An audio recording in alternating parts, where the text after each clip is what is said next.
창세기 34장 말씀 함께 나누겠습니다. 우리가 이 창세기 말씀이 참 좋기도 하고 또 재밌기도 하고, 그런데 이 해석이 잘 안 될 때가 있는 것은 우리가 인간적인 시각들로 보기 때문에 창세기 어려울 수 있습니다. 그런데 사실 우리가 하나님의 마음을 가지면 우리가 이 말씀의 뜻을 알 수가 있고, 결국 창세기에 나타나는 사건들은 오늘 우리가 살아가는 이 시대에도 나타나는 똑같은 사건들이다. 그래서 우리가 이 삶의 말씀을 통해서 적용함들이 필요하다. 그래서 우리의 삶이 하나님의 말씀을 보고 우리가 이러한 길로 가지 말아야겠구나, 이렇게 보아야 합니다. 가인과 아벨이 하나님 앞에, 아벨의 제사는 하나님 앞에 받으심을 당하고, 또 이 가인의 제사는 받지 않으심을 당하는 그런 모습들, 하나님 받지 않으시는 그런 모습들을 우리가 볼 수 있습니다. 그럼 우리는 가인의 제사와 같은 그런 삶을 살지 않아야 되는 겁니다. 근데 마찬가지로 디나가 이 사건에 연루되는 모습이 나옵니다. 그럼 디나가 왜 이런 사건에 연루되었는가? 우리는 그럼 디나와 같은 삶을 살면 되지 않는 겁니다. 그리고 레위와 시몬이 칼로 죽이는 일들을 행하는데, 우리가 이 모습 가운데 그럼 우리가 왜 이런 일들을 보는가? 하나님 왜 이런 말씀을 기록하셨는가? 우리에게 왜 이것을 가르쳐 주시는가? 똑바로 보고 그걸 적용할 수 있어야 되는 겁니다. 이 말씀이 우리에게만 주어진 게 아니라 유대인들에게도 주어졌지만 그들이 보지 못했습니다. 할례를 굉장히 중요하게 여기죠. 제가 핵심을 말씀드리면, 물론 여러 가지 방향들을 볼 수 있는데 이 핵심 중에 한 부분이 뭐냐? 할례를 받는 것은 하나님의 백성의 가장 중요한 언약의 한 모양입니다. 아브라함이 할례를 받음으로 말미암아 이제 하나님과의 언약이 완성되어지는 그 한 모양으로 할례를 세우셨고, 그것을 아브라함이 순종해서 그의 자녀들과 그 안에 있는 모든 권속들이 양피를 베도록 그렇게 했습니다. 그런데 이스라엘 백성들은, 이 유대인들은 이 할례가 거의 구원의 한 방편처럼 그렇게 생각합니다. 그러면 이 세겜 족속들이 할례를 받았을 때 그럼 그들은 구원을 받아야 됩니다. 그런데 어떻게 됩니까? 다 죽습니다. 결론적으로는 다 죽습니다. 그러면 어떻게 볼 수 있습니까? 할례를 받는 것 자체가 구원의 증거가 아니다라는 거죠. 우리에게 구원의 표로 우리가 세례를 받음으로 세례 받은 사람들이 구원을 얻었구나, 그렇게 생각할 수 있는데, 세례를 받은 것이 구원이 아니고 구원받은 자가 세례를 받는 것에 표를 가지는 것이다. 그래서 세례를 받았다 다 구원을 받는 게 아니죠. 구원을 받은 자 중에 세례를 받는 자들이 있는 것이고, 그것이 다 이게 매칭이 되는 게 아닙니다. 그런데 이 할례를 중히 여기는 유대인들은 할례가 그리스도를 믿는 것보다, 하나님의 말씀을 순종하는 것보다 더 큰 것처럼 착각하게 되는 겁니다. 말씀을 통해서 늘 깨달아 아시기를 주의 이름으로 축복합니다.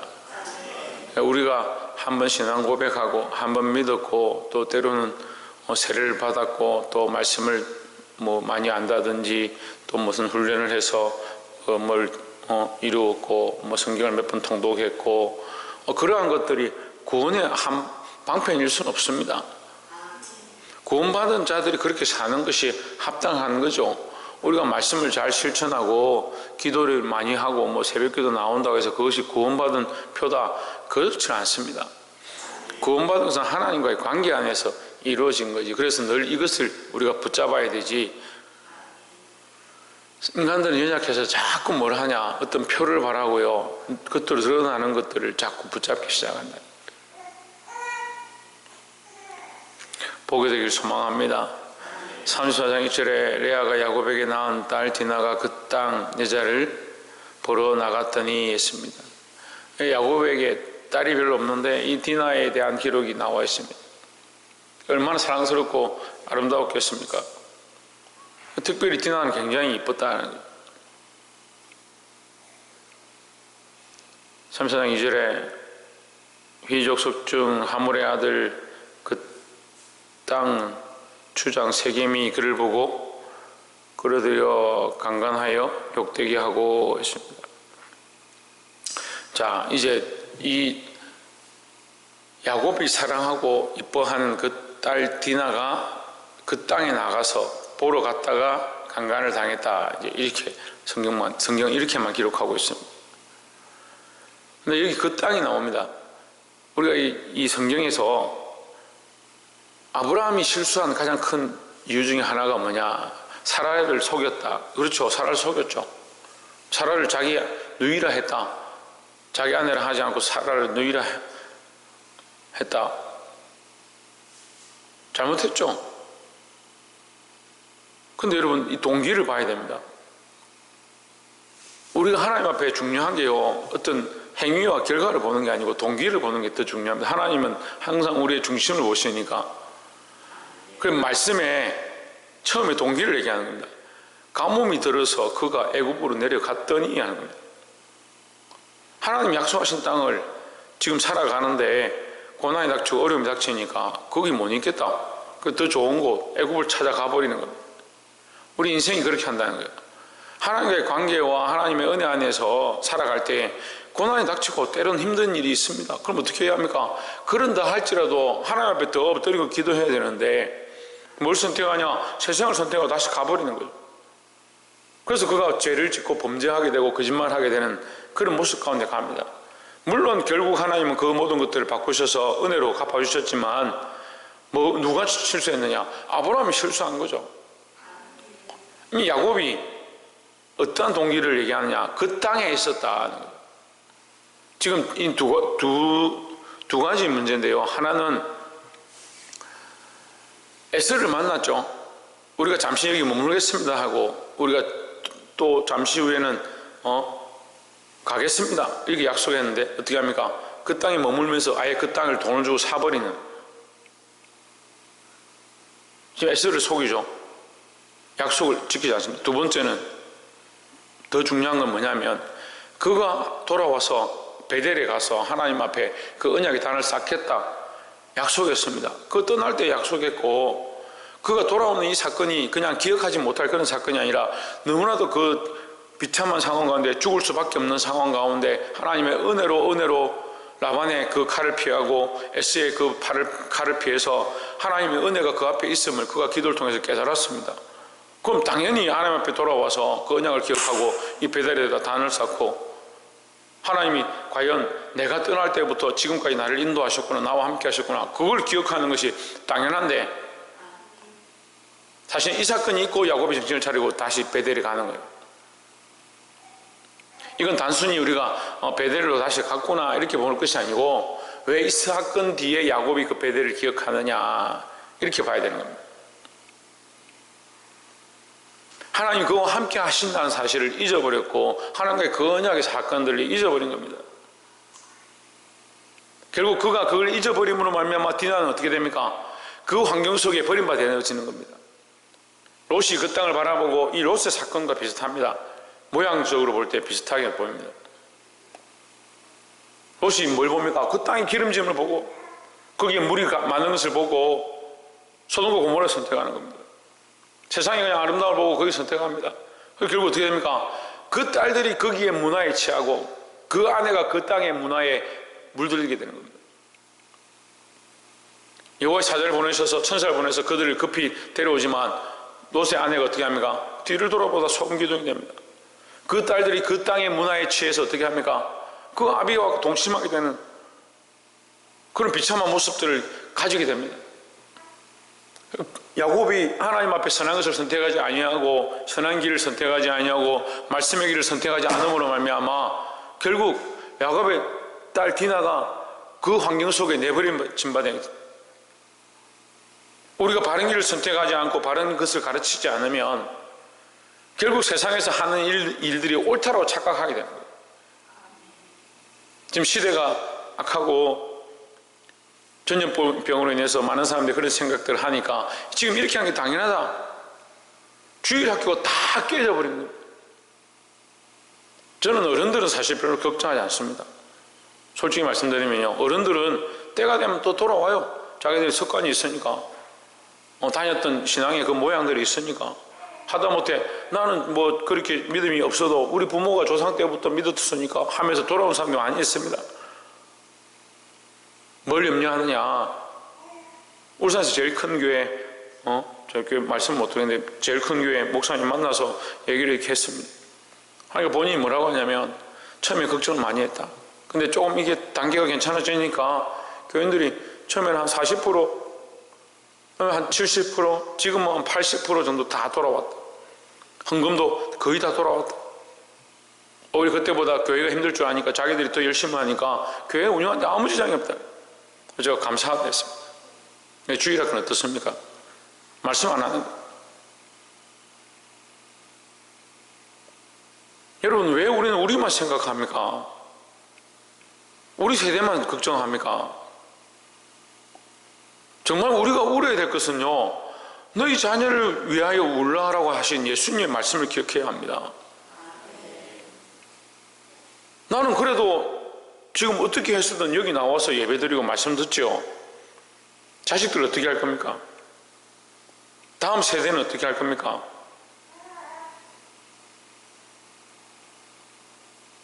우리 교회만 해도 정작 주일학교 아이들이 절반이나 됐습니다. 우리가 주일 아침에 예배드리면 많이 들 때 한 60명씩 모였습니다. 주일학교 아이들이 30명씩 모였습니다. 다 어디 갔습니까? 한 영혼이 천하보다 귀하다는데 30명이 없어졌는데 마음 아파하지 않는다. 한국 교회의 미래가 없는 겁니다. 우리가 앞으로 어떻게 봐야 될지 고민해야 될 문제입니다. 우리가 어떤 환경 가운데 어떤 상황 가운데 지금 이들을 방치하고 버려두고 있는가? 가슴을 찢고 통해야 될 상황들입니다. 야곱은 이 사건을 보고 가슴을 찢고 통해하고 마음 아파합니다. 뭘 아파하냐? 그가 이런 사건을 당한 것, 그가 강간을 당한 것, 그게 마음이 아픈 겁니다. 그렇지 않습니다. 누가 그 환경에 내어줬느냐? 누가 그 땅에 그 딸들을 보도록 나가도록 그 땅에 그 딸이 있도록 그 땅에 거하도록 만들었는가? 야곱이 그렇게 했죠. 결국 본인이 그렇게 선택한 거죠. 시대를 탓하고 전염병을 탓하고 국가와 민족을 탓하고 진보주의를 탓하고 많이 탓해 보십시오. 뭐가 바뀌어 있는가? 생명들은 죽어가고 있는데 영혼들은 하나님의 말씀을 듣지 못해서 교회가 떨어져 있고 지금 주일학교 아이들 학교 선생님들이 교회 가지 마라 하고 부모들이 네가 정 가고 싶으면 이 전염병 끝나면 가라 하고 자기는 죽어도 하나님 믿겠다고 했던 아이들이 우리 주일학교 아이들이 그렇게 하는 거 제가 많이 봤어요. 그런 아이들이 있고 믿음의 고백들을 하던 아이들이 이거 끝나면 가면 되겠다 그렇게 해서 벌써 몇 개월쯤 못 오고 있냐. 이게 심해지면 해를 넘길 것 같습니다. 이게 아무도 이것을 가슴 아파하고 이것 때문에 눈물 흘리고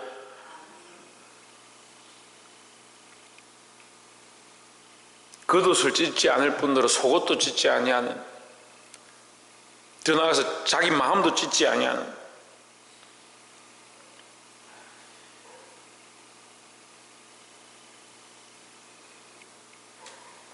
여러분 이 땅을 위하여 이 생명들을 위하여 마음을 찢고 하나님 앞에 통회하며 기도하는 자들이 되기를 주의 이름으로 축복합니다.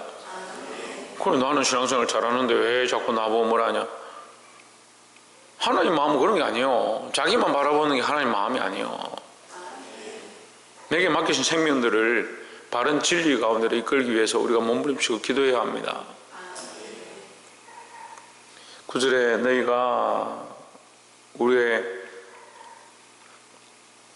뜻을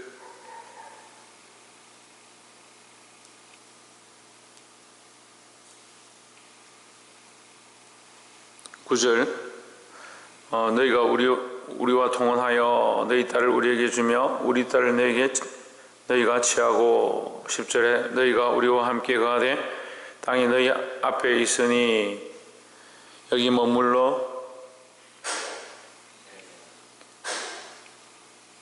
함께 읽읍시다. 매매하며 여기서 기업을 얻으라 하고 했습니다. 자, 이거 지금 야곱이 그렇게 하고 있죠. 야곱이 지금 여기 매매하고 땅을 얻고 여기 머물러 살지요. 근데 이제 본격적으로 세겜이 이제 그 얘기를 하는 거죠. 세겜과 그 아비가 하몰이 와가지고 여기 머물러 거하고 땅을 매매하고 우리 딸도 가져가고 너희 딸들도 우리에게 주고 그럼 뭐 별 문제 되겠냐? 어차피 우리 서로 딸을 이제 주고받고 하기로 했으니까 네 딸을 우리가 뭐 강간해서 이제 데려왔는데 그냥 뭐 우리가 데리고 살면 되지 않느냐? 그렇게 얘기합니다. 근데 우리가 늘 말씀을 볼 때 우리 관점이 아니라 하나님 관점 봐야 된다. 자, 보십시오. 뭐가 문제입니까? 이 땅에 머물러 가고 이들과 동원하고 매매하는 거 하나님 기뻐하지 않습니다. 그러니까 야곱을 보내서 라반의 집에 들어가서 그 레아를 데려오게 하신 거죠. 그게 이삭의 마음이고 리브가의 마음이었고 아브라함의 마음이었고 아브라함을 그래서 이삭을 위해서 종을 보내서 리브가를 데려오게 하셨고 하나님께서 뭐 하시냐? 세상과 섞이지 않고 너희 종자가 세상의 문과 타협하지 않도록 하기를 원하신다. 그건 하나님의 언약의 모양이죠. 하나님의 언약을 모양으로 세웠는데 지금 여기 와서 달콤한 얘기를 하는 거예요. 그냥 듣기 참 좋은 얘기처럼 하는 거예요. 그냥 우리와 매매하고 우리와 섞여 살자. 세상이 항상 우리에게 그렇게 말하는 겁니다. 세상에 대충 그냥 그렇게 살면 되지 뭘 그렇게 교회를 가야 되고 예배를 그렇게 지켜야 되고 시대가 이런데 너 직장 다니려면 뭘 교회 가가지고 지금 교회 갔다 왔으면 심지어는 이제 우리 청년들이 얘기하는 거예요. 교회 갔다 주일날 교회가 일요일 날이야죠. 교회 갔다 왔으면 너 기숙사 못 들어온다. 교회 가지 마라. 교회 갔다 온 사람 기숙사 못 들어간대요.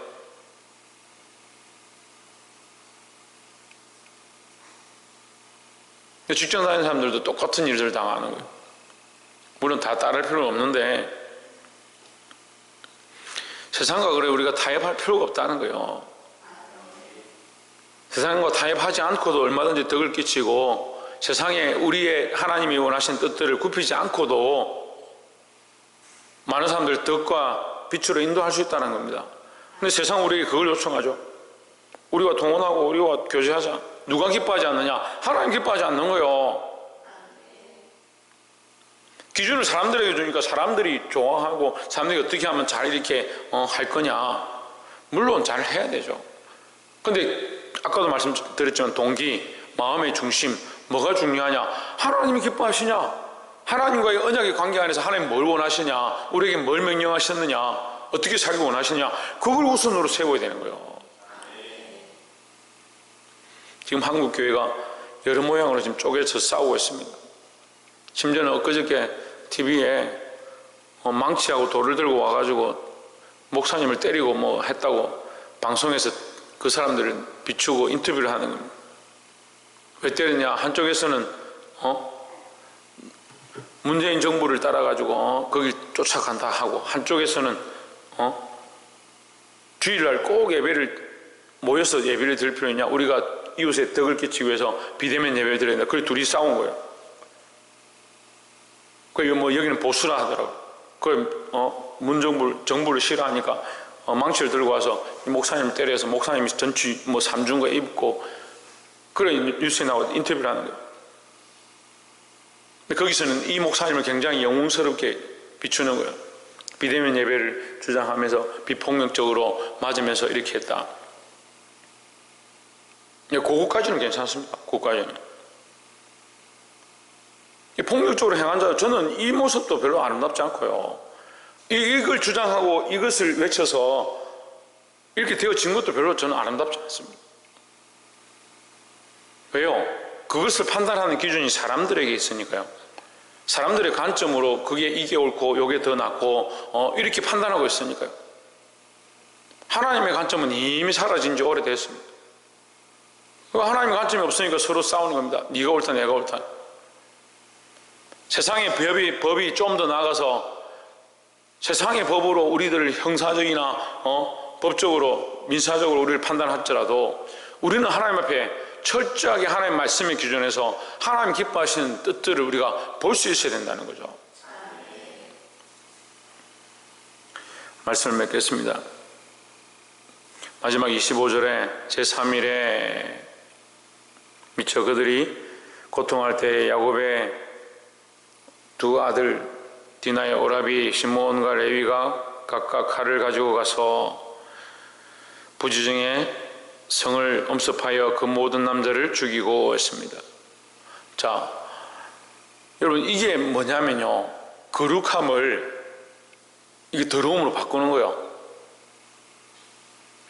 거룩함을 더러움을 바꾸는 거라고. 이게 조금 어려운데요, 제가 여러분 좀 충격적이겠지만 쉽게 말씀드리면 성직을 자기 정력의 수단으로 쓰는 사람들이 많이 있습니다. 하나님 주신 거룩한 자리를 그거 가지고 뭐하냐, 먹고 사는 데 쓰는 겁니다. 제가 십몇 년 전에 신학교 들어갈 때, 신대원 들어갈 때 만나서 인터뷰하는데 옆에 있는 사람이 뭐라고 하냐면 먹고 살기가 어려워서 목사한다는 거예요. 왜 목회 길을 가려고 하냐? 먹고 살기 힘들어서. 하나님 주신 거룩한 직분을 뭐로 바꿨습니까? 먹고 사는 걸로 바꾸는 겁니다. 그건 뭐 하는 겁니까? 그게 살인이에요. 그게 살인이요. 생명 살리라고 주신 자리를 뭐 하냐? 자기 먹고 사는 데 쓰는 겁니다.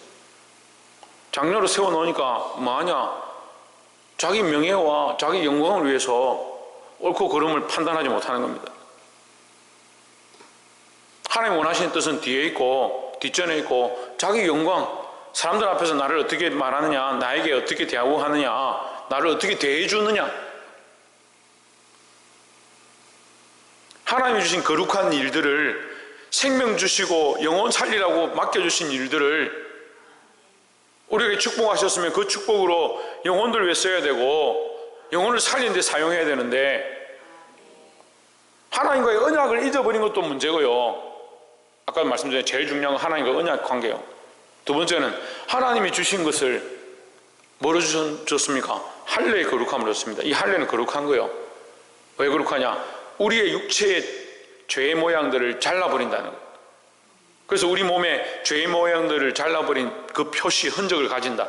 그래서 나는 하나님의 것이구나, 나는 세상에 속한 것이 아니고 이 땅에 육체를 가지고 있지만 잘라진 이 모습들을 바라볼 때마다 나는 하나님의 것이다, 하나님의 백성이다, 이걸 기억하는 것이 그 표로 주셨는데, 그래서 하나님과의 언약 관계를 기억하고 네가 내 것이고 내 백성이고 나는 너희 하나님 되고 너희는 나의 백성이 될 것이다, 그걸 가르쳐 주신 게 할례의 모양인데, 그들은 이걸 어떻게 하냐? 이 할례로 그들을 죽이는 데 써버린 거예요.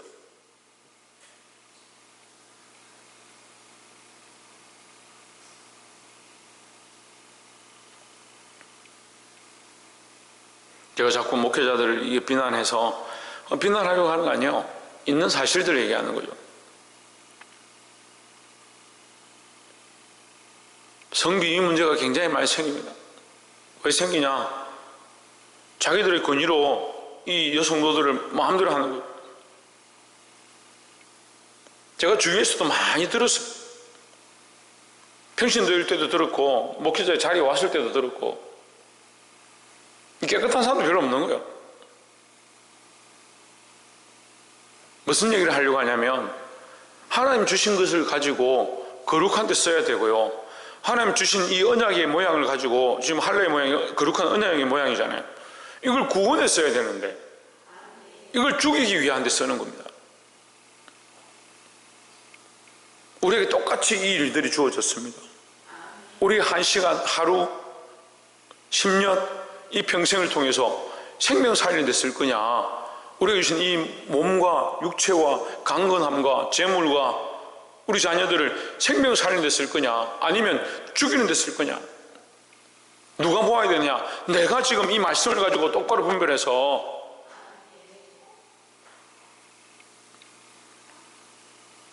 이 34장은 또한 창세기 4장처럼 잘못된 피해 역사예요. 잘못된 피해 역사. 이게 살인사건이죠. 가인이 아벨을 죽였습니다. 근데 이 자녀들이 지금 어디 서 있냐? 가인의 자리에 똑같이 서 있습니다. 피해의 연속이에요. 피해의 연속. 죽임의 연속이 다시 나타났다고요. 이들의 살인의 일을 또 시작한다고요. 오늘 우리에게 이 두 가지 길이 같이 있습니다. 생명의 길, 살리는 길을 쓸 거냐, 피 흘림으로 살리는 일을 그리스도께서 하셨는데 왜 우리가 오늘날 이것을 잊어버리고 자꾸 죽이는 일을 하고 있느냐?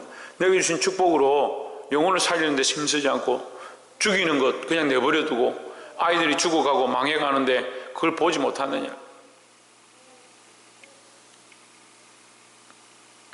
사랑하는 성도 여러분, 오늘 이 말씀을 통해서 하나님과의 언약을 기억하고 하나님이 보시는 우리의 마음의 중심을 바로 세워서 죽이는 데 쓰지 아니하고 살리는 데 써서 수많은 영혼들을 다시 회복해야 하는데 우리가 일조하고 기도할 수 있는 저와 여러분 되기를 주의 이름으로 축원합니다. 기도하겠습니다.